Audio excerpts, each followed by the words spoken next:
Continuamos aquí en Ruta de Éxito por Vital FM 91.1. Bueno, vamos a continuar hablando acerca de los niños, acerca de la psicología, acerca de la ciencia, porque estamos enlazados con Efraín Freire. Él es médico, psicoterapeuta y neuropsicólogo, además director general de A Tu Lado Centro, y vamos a conversar justamente sobre las condiciones del neurodesarrollo, ¿no? Cómo se pueden diagnosticar además a temprana edad y de qué manera se realizan estos diagnósticos además acertados. ¿Cómo estás, Efraín? Bienvenido, buenos días.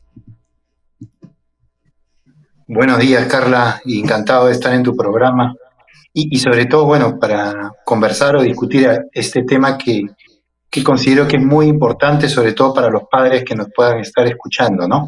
Sobre las condiciones de neurodesarrollo y qué se entiende como condiciones de neurodesarrollo, algunos ejemplos y cómo abordarlos, cómo diagnosticarlos y todo lo que tú consideres necesario conversar. Bueno, justamente vamos a comenzar por ahí, ¿no? O sea, cuando hablamos de repente de neuropsicología, ¿no? Y cómo podemos esto anexarlo con las diferentes condiciones o los diferentes trastornos del neurodesarrollo para que la gente pueda entender un poquito cómo es la neuropsicología. Claro, entonces yo creo que lo primero podemos explicar es que el neurodesarrollo es una condición de cómo se va desarrollando nuestro sistema nervioso desde el vientre materno, y eso tiene que ver con una complejidad genética, o sea, tiene que ver con genes, ¿sí?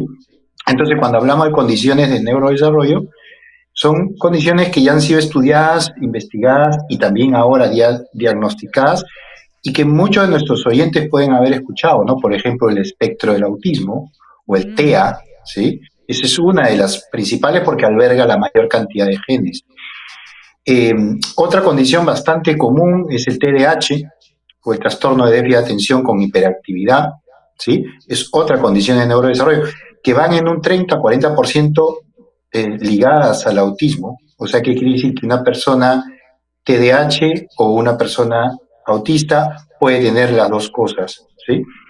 Otra condición, por ejemplo, bastante común es las dislexias, y que son niños o niñas que alrededor de los 5 o 6 años de edad, cuando comienzan a introducirse en la lectura, por ejemplo, en el primer año de primaria, comienzan a tener ciertas dificultades para leer o para entender la lectura. Y también ya después también la escritura, o sea, la dislexia es la dificultad para leer o escribir.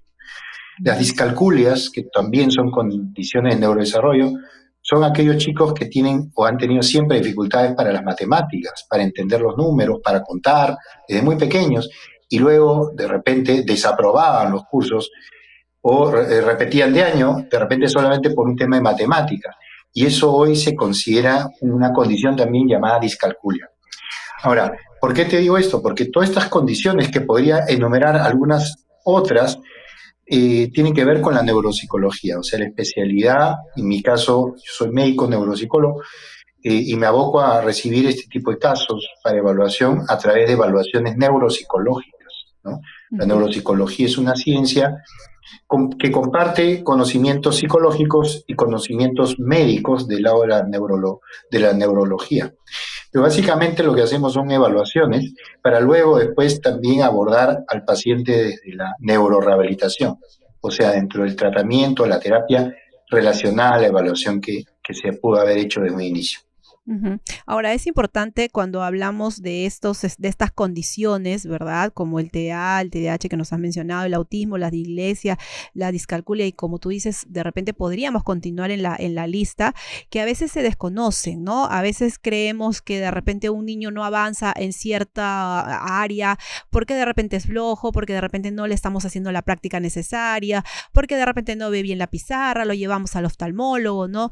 Pero poco se habla justamente de estas condiciones, como tú bien lo has hablado, que están ya de manera genética, ¿no? Entonces, lo que es importante aquí es poder detectarlas a tiempo para que puedan ser diagnosticadas, ¿no? Y puedan recibir un adecuado tratamiento.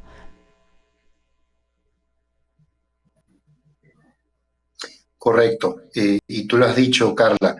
El diagnóstico idealmente debe ser a temprana edad.